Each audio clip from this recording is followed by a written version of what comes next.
2018 সালের 7 জুলাই বনানীতে খুন হন পুলিশ পরিদর্শক মামুন। 2019 সালে আরাফ খান সহ 8 জনের বিরুদ্ধে অভিযোগপত্র দাখিল করে পুলিশ।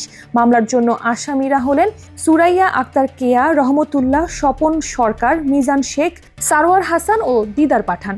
মামলার বিচার চলাকালে 26 জন আদালতে সাক্ষ্য দেন। আসামিদের মধ্যে আরাফ ও তার স্ত্রী সুরাইয়া পলাতক আছেন। দুইজন যারা মাস্টার মাইন্ড, যে দুইজন, তারা তো জানে তাদের কৃতকর্ম, সেই জন্য তারা আগেই দেশ থেকে পালিয়ে গেছে।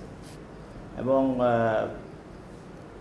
এটা ফ্যাসিস্টের সময় অনেক পুলিশ কর্মকর্তা তাদেরকে পালিয়ে যেতে সহায়তা করেছে। এটা আপনারা জানেন যে এমনও কথা উঠেছে যে ফ্যাসিস্ট হাসিনার অন্যতম সহযোগী পুলিশের আইজিপি বেনজির আহমেদ, তার সঙ্গে এই আরাফ খানের একটা সম্পর্ক ছিল এবং দুবাইতে তার যে ব্যবসা বাণিজ্য, অর্থের যে যোগান, সেটাও এই বেনজিরের মাধ্যমে হয়েছে বলে বিভিন্ন মিডিয়ার মাধ্যমে আপনারা দেখেছেন।